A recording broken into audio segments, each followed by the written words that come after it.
Welcome everyone to my Galactic Civilizations 3 Let's Play. My name is Macsen. For this Let's Play I'm going to be playing on the hardest of difficulty setting, Suicidal Godlike, using the release version of the game which has just come out, version 1.0. Now if you're not aware, Galactic Civilizations 3 is a 4X space-based game made by Stardock Entertainment. It's actually been on early release on Steam for quite some time. There's been a public beta that many people have basically been playing the game for quite a while already. Stardock's actually made quite a lot of changes to the game recently. The game's really come along a long way in a short space of time. But to be honest, they could probably do with quite a bit more polishing and bug fixing. Maybe they could have released it in a month or two. But having said that, the game is fun already. It definitely has the one more turn feel that all classic 4X games have. The race I'm actually going to be playing as here is the Terran Alliance. I'm going to go into details about their abilities and race traits a bit later on. There is a create custom race ability in Galactic Civilizations 3, which is pretty interesting. They've got a heck of a lot of features here.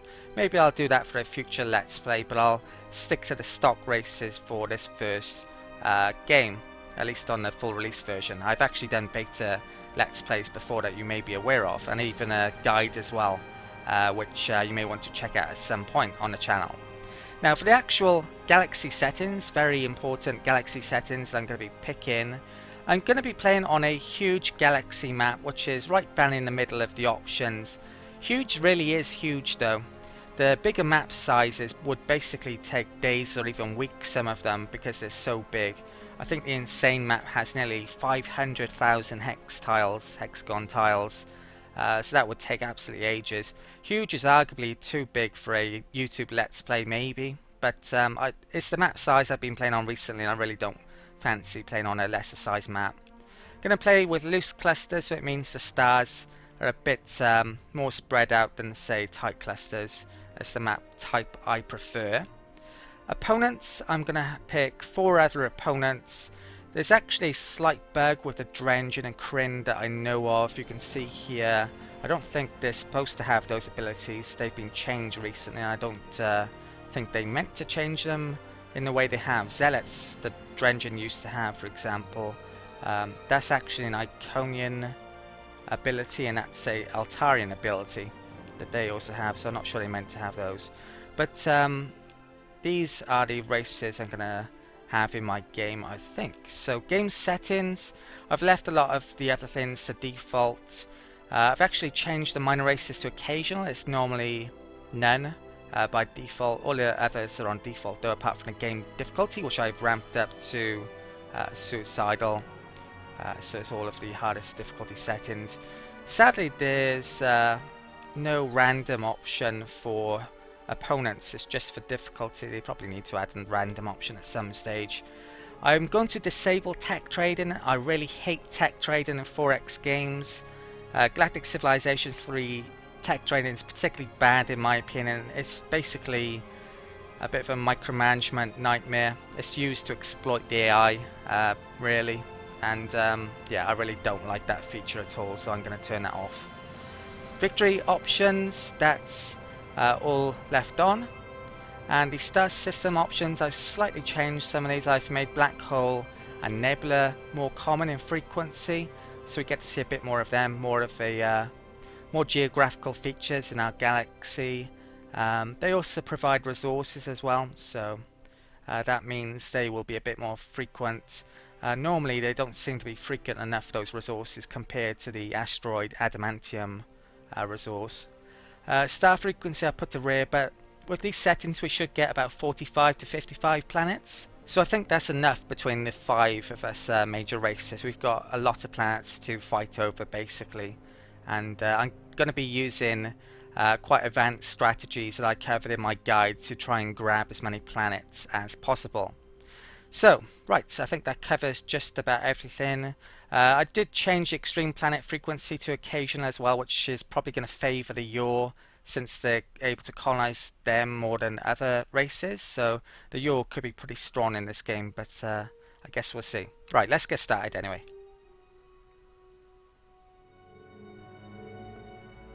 Okay, so it looks like the map's loaded and we're greeted with the Terran's welcome screen.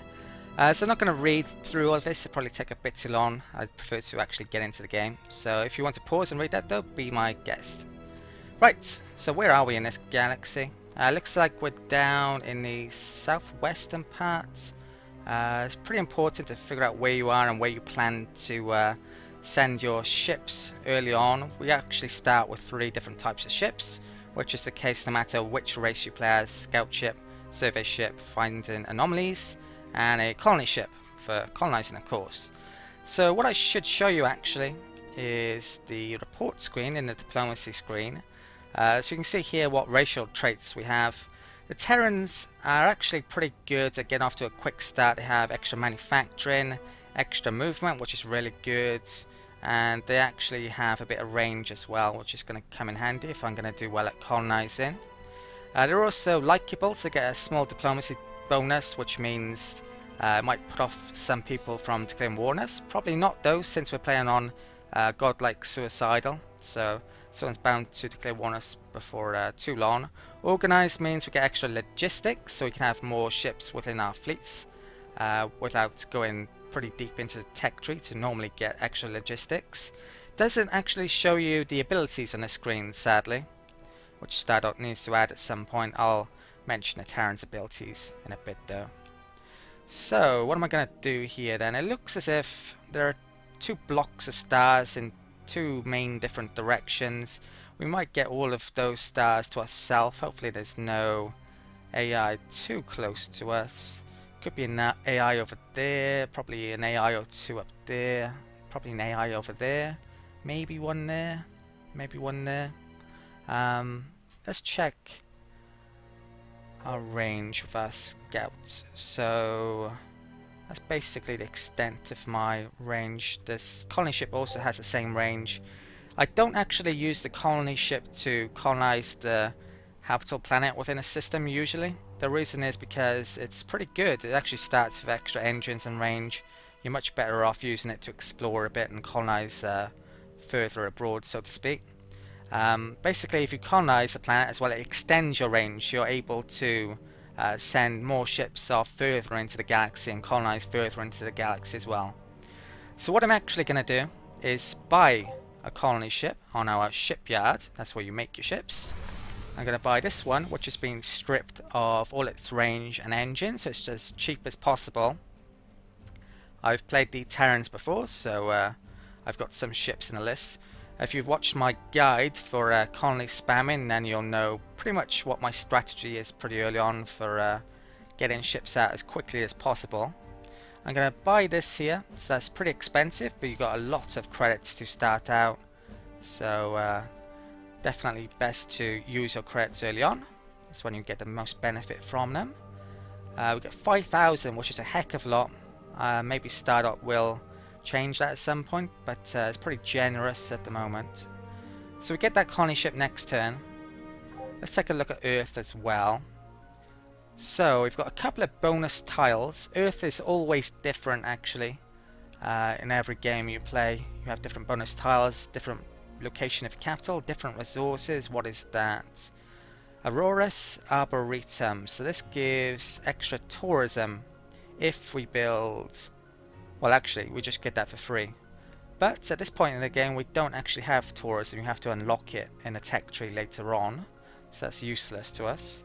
If you build influence buildings next to that, they get a bonus as well, an adjacency bonus, which basically gives them, makes them more productive. If you watch my planetary management guide, then you know all about adjacency bonuses.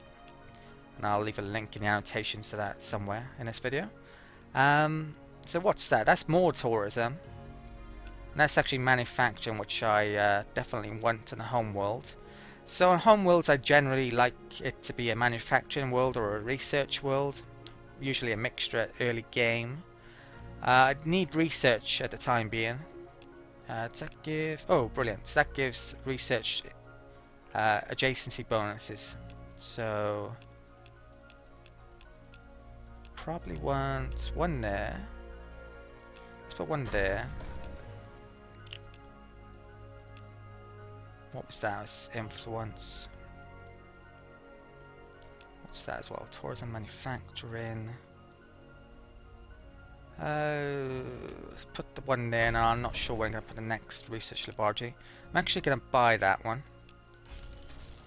Let's use the planetary governor. Now there's a heck of a lot of micromanagement involved in Galactic 3. Stardock needs to reduce the amount, frankly. There's a few ways they could do it. At the moment, you really have to use the planetary management governor rather than the global governor, otherwise you'll end up wasting production. It's really important to specialize your planets. So you kind of need to micromanage each and every planet at the moment, which is a real hassle actually if you have a lot of planets. There's a global governor screen there. I'm going to put that on these settings, but I'm not going to be using this in the main, if at all, probably at all. Research. Now research is incredibly important. I'm going to be researching extra movement tech and engine tech to allow my colony ships to go further and faster and build more advanced ones early on. If I'm going to out-colonize the AI, which is my aim, I definitely need to get certain key technologies. I've still got these ships to move, so where am I going to move these to? I think I've done everything there as well. Yeah. Okay. So I generally like to send them off in all different directions. I think I'm going to send my scout ship down here, find about these black colonies. Oh, stars. There should be... I can grab those later on maybe. I'm not worried about the AI grabbing them. And there seems to be roughly about the same amount of stars in both directions here, so this is quite a difficult decision to figure out where to send a colony ship. I'm actually going to use a trick here as well. See this colony ship, it has 2.5 billion people on it. You can actually send it back onto your home world and then change the amount of people you have on it. Population on a planet determines how much production you generate per turn. So putting that back on there and actually increased my research, I believe. The raw amount at the bottom, raw research, is what denotes how much production you're making, and the buildings add a percentage amount to the raw amount basically. So let's take that colony ship off the world as well and send it somewhere. I think I'm going to send the colony ship up in the northern direction. This system's right at the edge of its range. If you colonize on the edge, then you basically extend your range by the maximum amount, so you're further able to colonize up there later on and move ships up there. Could move no, I think I'll come to that one first. Right. And scout ship. That extra movement point means this is 50% faster. It's a heck of a lot, so it's much more useful. And the survey ship. Just come over here as quickly as possible, basically. Okay, and there's some anomalies, what you use a survey ship to grab. I might actually grab one of those wormholes, not too useful at the time being. Have I done everything? Yep. Right, it's a long first turn, but we got through it. Approval's really bad, which is lowering our production, but I'll figure it out later on. There's ways I can improve that. Right, colony ship got done, so let's get this to Mars. Get our ass to Mars, which I said in a guide as well, so I'm not sure what I'm saying again. Right, let's move that there. We can actually move the shipyard as well, and I will be doing so. I'm not sure where to put it. You can the shipyards. You can have up to 5 planets moving production to it. Basically, this is used to make your ships rather than on planets. So the more planets you've got moving production to it, the quicker you can get it done. The ships. If a shipyard is more than 6 tiles away from a planet, then you start to get decay. And the Terrans actually have an ability which means they suffer less decay than other races, but they still suffer decay if you have a shipyard more than 6 tiles away from a planet. So you still have to be careful about that. So where am I going to put this? Probably over here. And I want to keep it in range of Mars as well. So let's unanchor that. 1, 2, 3, 4, 5, 6. Let's move it to there. 1, 2, 3, 4, 5, 6. It might be in range of a planet. I might have to move it a bit over there. Hopefully there's a planet there, basically. Colonizable planet. I think I'm going to pick up that ship graveyard. This is iffy. There's usually pirates that defend those. Oh, I'm actually not actually in range, so forget about that. I'll talk about that next turn. Let's come down here with scout ship, and let's buy another laboratory. So that kicked in this turn, so we're getting more research. Okay.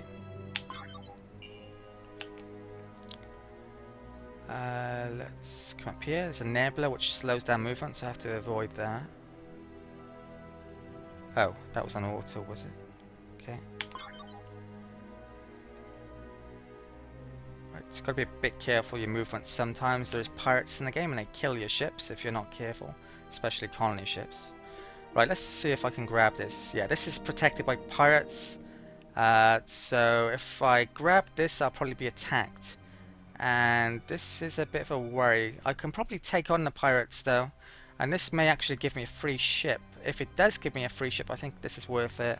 Let's see some combat though straight away. So let's view the battle. Hopefully this doesn't crash. There has been some problems with the battles and the betas, recent betas, so it could crash here. We get an anomaly event.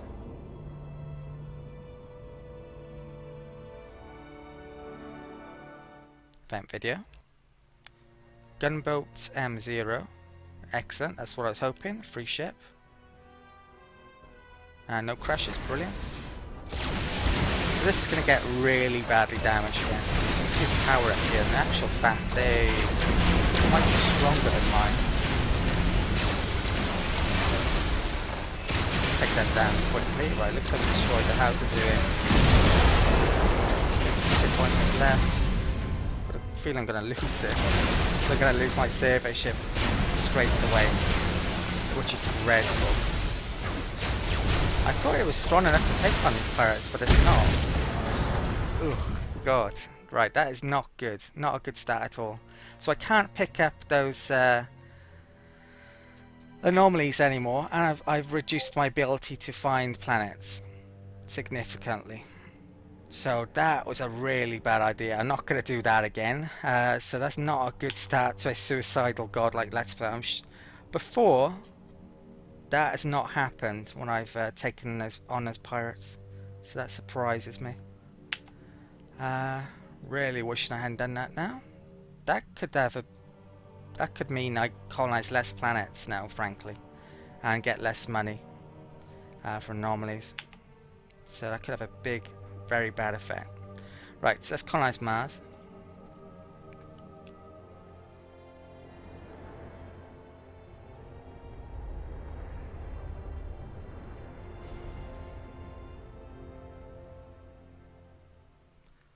You can make survey ships in the future, so I'm gonna have to make one relatively early on. Actually need a resource to get the right survey module though, unless you go quite far into the tech tree. Mars are going to have the same manufacturing world early on. Later on I might make it into something else. What the other Terran ability as well is that they get a free basic build-in on all of their new colonies. You can see that there. We get a free factory in this case, since I made the factory. There's a small bug where if you actually cancel that free build-in, then you lose the invested free amount, basically. So don't do that. There's actually production overflow in the game, so this production will carry over next turn, which is great. And if I bought... No, I probably need to... I want to put a basic factory there because it gets an adjacency bonus. Probably one there as well, maybe. Oops, wrong one. I think I'm going to put it there. I would get a good bonus there too. Yeah, I'm going to put it there though. I'll buy that. I need to buy one more. Okay, let's end a turn.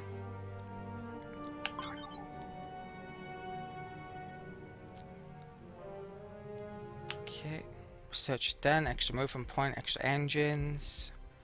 This takes more of a difficult decision. You can only, with these split tech choices, you can now only pick one. You used to be able to pick all of them, but basically you have to pick one here, and it's quite a difficult decision here. That is good. Perhaps the best pick for early on, because you can basically give your colony ships an extra engine so they get to places quicker. Later on, this one affects all ships though, so that will help combat ships as well, which is really useful. I think I'm going to go for this one. I prefer that one. And this scout ship can come down here. Brilliant. Right, we've actually found colonizable planet. It's not too distant from Earth either. I don't know where those pirates gone, but it's not good. In the main, I use colony ships to actually explore. I don't actually make new scouts usually. With all of these technologies I'm going to get, my colony ships are going to be really fast and have really good range, so you don't need scout ships, I should say, that much. Right, I'm going to bring this gunboat, crappy gunboat, which is nowhere near as good as my surface ship over there, to find out what's there. This can come up here. Okay. I've basically handicapped myself with losing that survey ship already. Let's buy a building here. Get that basic factory up. I don't need it yet, but I will in a bit. Let's build that there. It's influence, isn't it? I can get another adjacency bonus there, so I'll probably build another one there in a minute. Or maybe a couple there. Okay.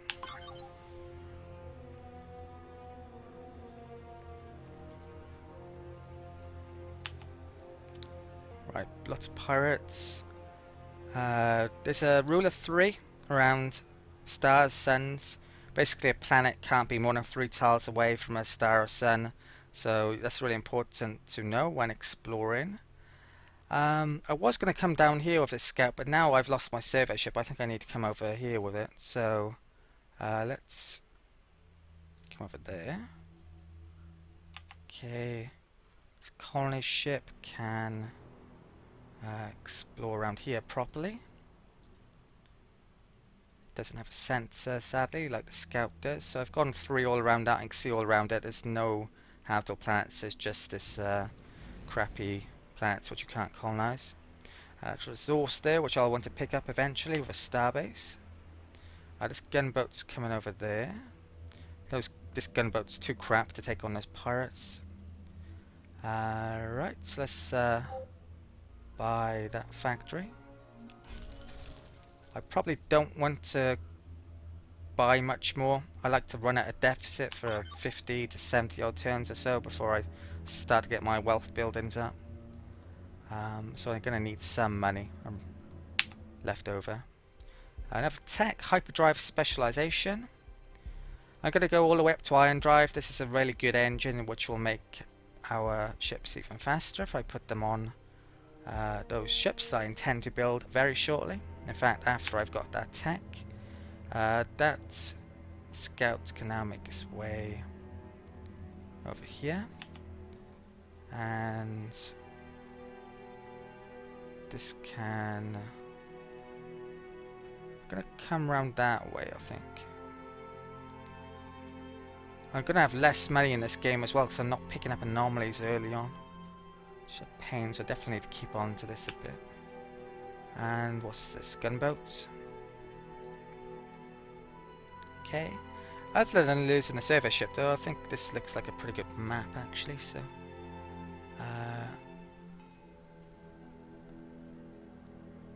oh, that's research as well, brilliant. So we can have a research world there. I was thinking I could buy a colony ship there, a cheap one, and just move it to this slowly, but it's pirates, isn't there? So I'd probably lose it if I did that. Where's this going as well? I'm gonna... I don't know if there's anything there, so is that moved? Let's move that to there. I think my shipyard's probably going in the wrong direction now. It's more likely that I'm going to want it down here. So let's move it there. Okay. Okay, purple star. Fabulous star. And let's come over here. I think they're more likely to have really high class world, planets around them, I think. 1 turn for ion drive. Oh, right, so that's good. So I'm gonna make that, I think. Let's how much production have I got? Lots, okay. So I can get that factory done in a turn anyway. Right, so let's check Mars a second. Right, it's got a while to go on it. Center.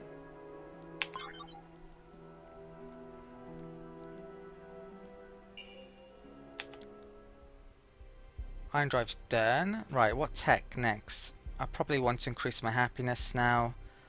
There's a few. That's a really important tech. Get your growth rate up with the colonial hospital. That's to get your production up, but these really aren't much better than what you've got already. The Xeno factory is 30%, and it costs a lot of production to make that. The normal factory is 25%, so it's not much difference really. But yeah, it's important to get later on. But this is where I want to head. Get that huge morale boost, which I think is a lot better than the other options. Trade doesn't seem to be much at all, give you much money. Money in the game in general isn't as useful as you think it might be. Usually it's better to go for production or research than money. Let's, right, I've discovered all around there. I think let's come down to that star, I think. And watch out for pirates. Okay. And let's rule 3 around here. Right, brilliant. We found Darwin. Good name. So I'm going to be colonizing that. I've got 1 movement point. Should I colonize this turn? I think I should.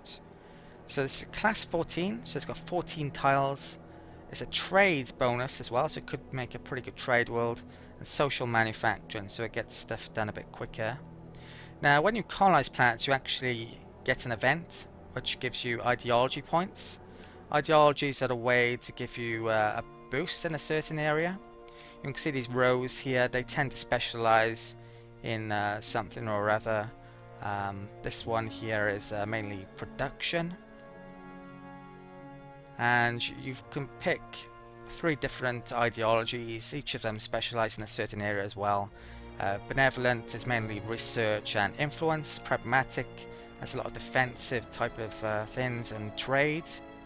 Malevolent actually has a bit of trade as well here, a load of production and warfare related things. So let's colonize this world. Right, so trade, social manufacturing, 14 tiles. Have to remember that, because you get an event and you should base your decision maybe for this event on what type of planet it is. So those 2 are actually the same.